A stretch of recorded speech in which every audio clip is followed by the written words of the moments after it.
আজকের ডায়নামাইটের শুরুতেই আমরা একটা খুব জোরদার ম্যাচ দেখতে পাই। কিক অফ করে আজকের এমজে ভার্সেস মার্ক ব্রিস্কো, যেটি ছিল ওয়ার্ল্ড টাইটেলের জন্য ম্যাচ। আর ওই ওয়ার্ল্ড টাইটেলের অপরচুনিটি পাওয়ার জন্য মার্ক ব্রিস্কোকে অনেক পরিশ্রম করতে হয়েছে, আর অবশ্যই এই ম্যাচের মধ্যেও সে অনেক পরিশ্রম করেছে। ডায়নামাইটের শুরুতে এরকম একটা জোরদার ম্যাচ আমরা দেখতে পাই, যেখানে একে অপরকে খুন করার মতো অবস্থা হয়ে গেছিলো। রক্তারক্তি, মারামারি, মানে দুজনকে ডিস্ট্রয় করার জন্যই এসেছিল। আর এখানে মার্ক ব্রিস্কপ অনেক চেষ্টা করেছে। এমন একটা মোমেন্ট আছে যখন মার্ক ব্রিস্কপ তার ফিনিশার যে ড্রিলও লাগিয়ে দেয়, আর একদম পারফেক্টভাবে লেগেছে। এমজেপের মাথাটা সোজা পুরো ম্যাটেতে গিয়ে লেগেছে। আমি তো ভাবলাম যে মেবি চেঞ্জ হতেও পারে টাইটেল, কিন্তু এমজেপ শকিংলি ওই রকম একটা ভয়ঙ্কর মুভ কিক আউট করে দেয়। আর তারপরে শেষ পর্যন্ত এমজেপ যা করে প্রত্যেকবার তাই করেছে, আর লাস্টে তার ফিনিশার লাগিয়ে দেয়। আর এখানে মার্ক ব্রিস্কপ ম্যাচটা হেরে গেছে, কিন্তু তখনও সে মানে মনটা ঠিকঠাক হয়নি, খুঁতখুত করছে যে আরেকটু মারা যাক। তার হাতে আংটি ছিল, সে আংটি পরে আবার মার্ক ব্রিস্কপকে মারে, অ্যাটাক কন্টিনিউ করছিল, কিন্তু বাঁচানোর জন্য আসে কেনি ওমেগা। আর কেনি ওমেগা বলে অনেক হয়েছে।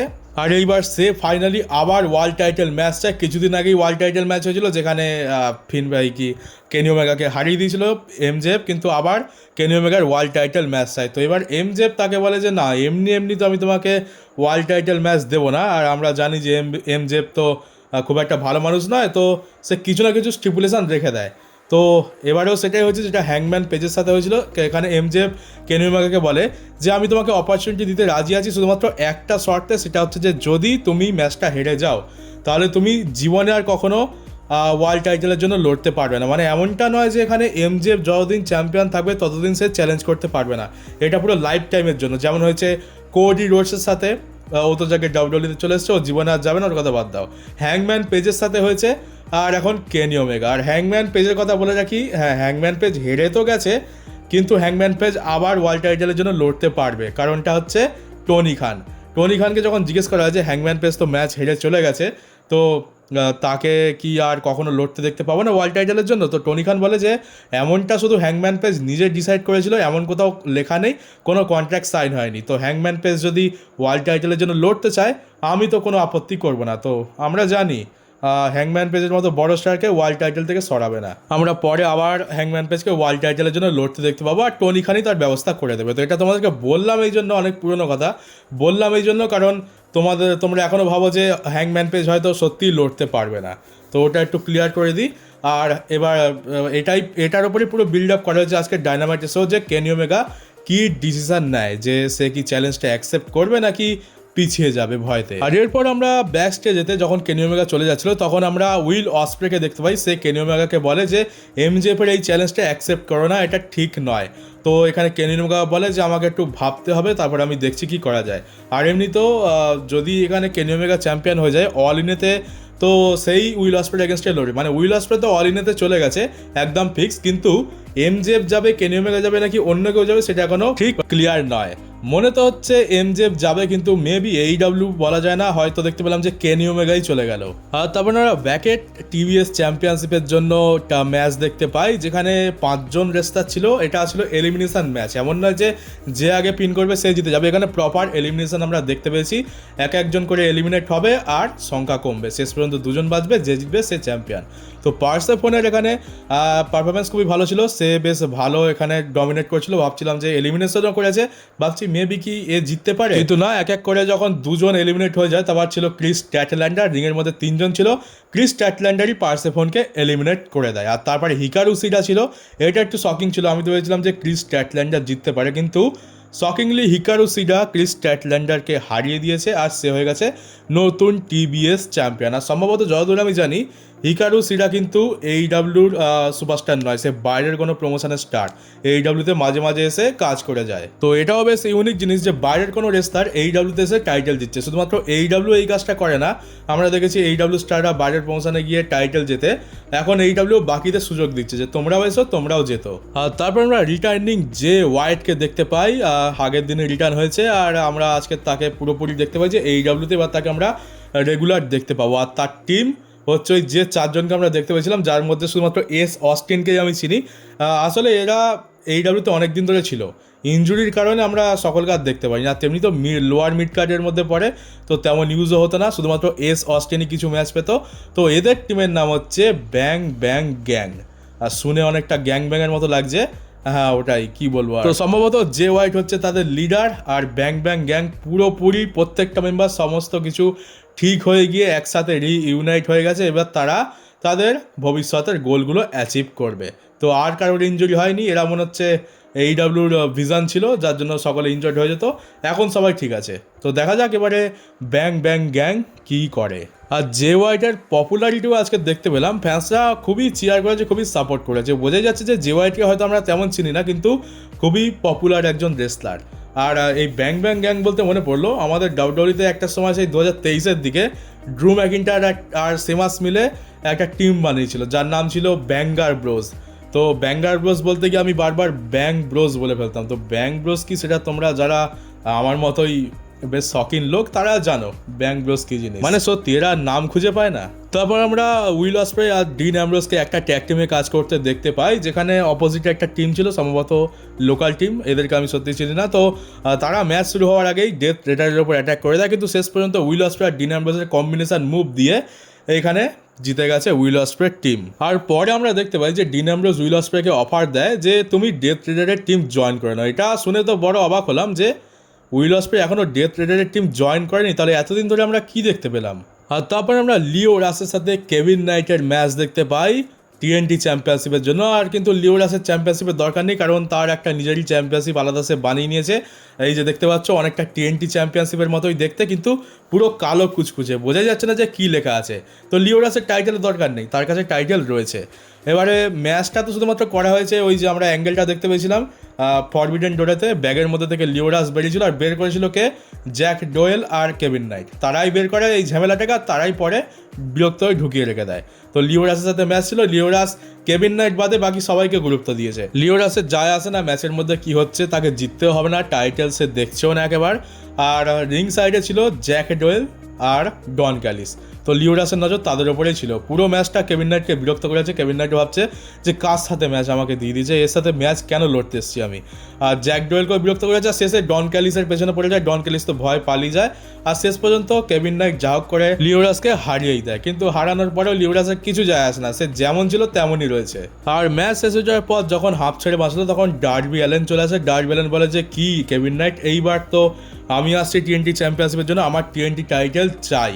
ও এবারে কেভিন নাইট হিল হয়ে গেছে ঠিকই, কিন্তু কেভিন নাইট সে সবসময় লড়ার জন্য প্রস্তুত। সে বলে যে ঠিক আছে আমি অপরচুনিটি দিতে দেবো, মানে এরকম বলতে যাচ্ছিল। কেভিন নাইট তো পুরোপুরি রেডি, কিন্তু ডন ক্যালিস হাত থেকে মাইক কেড়ে নেয়। সে বলে যে না, কোনো ম্যাচ হবে না, ডার্বি অ্যালেন হচ্ছে একজন ক্রিমিনাল, তার সাথে ডন ক্যালিস ফ্যামিলির কোনো মেম্বার লড়বে না, তাকে অপরচুনিটি দেওয়া হবে না। এবার ক্রিমিনাল কেন বলেছে জানি না, তার বাস্তব জীবনে কোনো ক্রিমিনাল রেকর্ড আছে বলে তো মনে হচ্ছে না। হয়তো ওই লাশ বড়ার ব্যাগে ঢুকিয়ে দেয়, তারপর গাড়ি দিয়ে উড়িয়ে দেয়, ওই জন্যই হয়তো বলেছে যে তুমি ক্রিমিনাল অ্যাক্টিভিটি তো করছে। তো সেই জন্য ডন ক্যালিস বলে দেয় যে অপরচুনিটি দেবে না।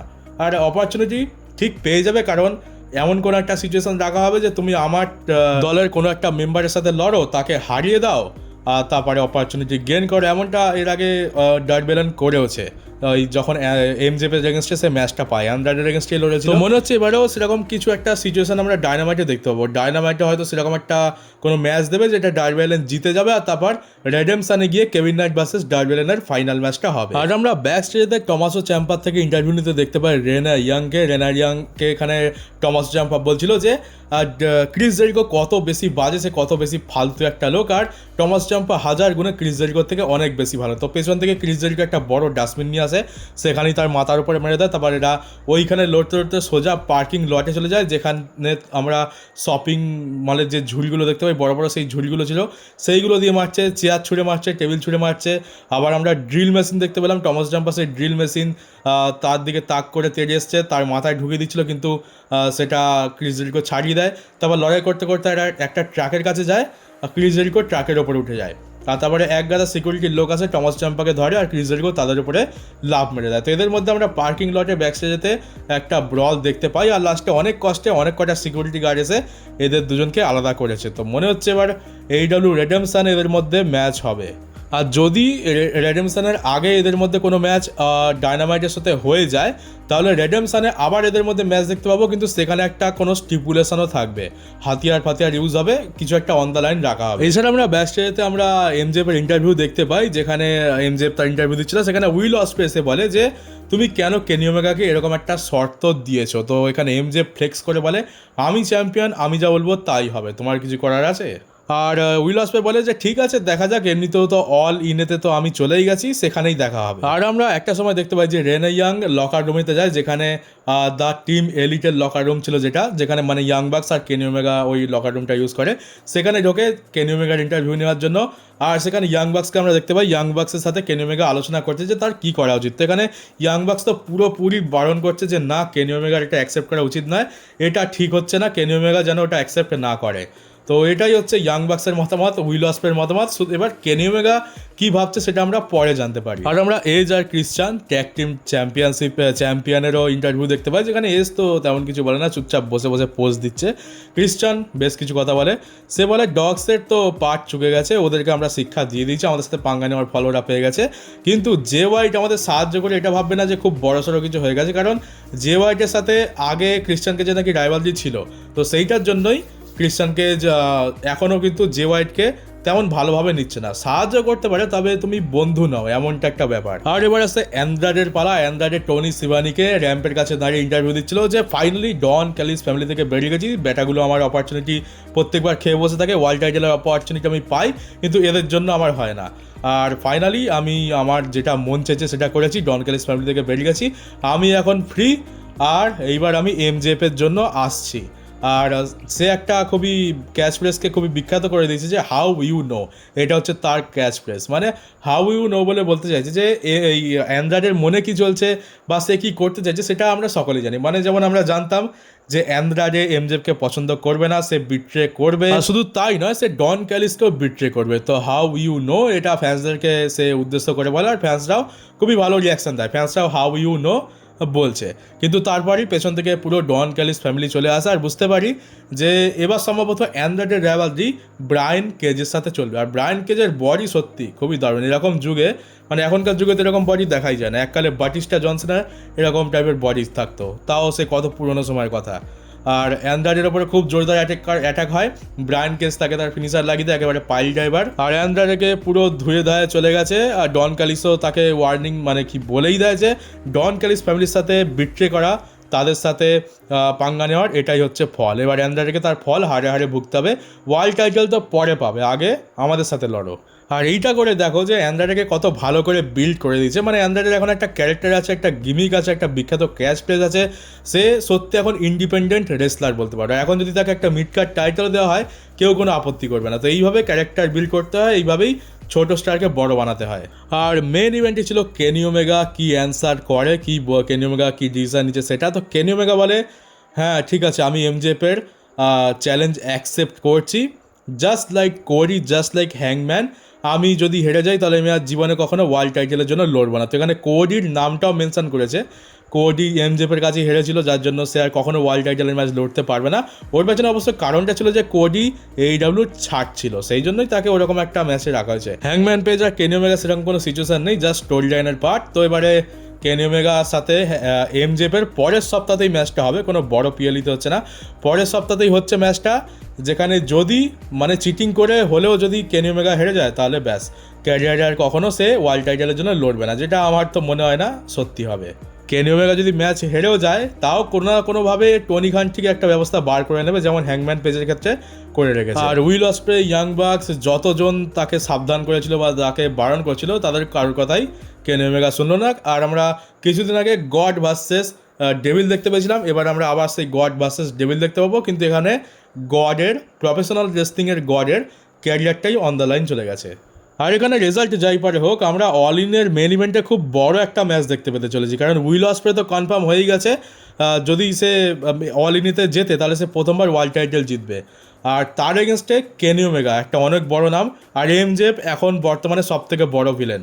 তো যেই যাক ম্যাচ তো অনেক বড় হবে। তো চলো গাইজ, আপাতত পরের সপ্তাহে দেখা যাক যে কেনি ওমেগার ভবিষ্যৎ কি হয়, আর ম্যাচটা হবে তো নাকি কিছু গন্ডগোল হয়ে যাবে ম্যাচের মাঝখানে। হয়তো দেখতে পেলাম যে ম্যাচের রেজাল্টই বেরোলো না, কেউ মাঝখানে টপকে গেল, এমনটাও হতে পারে।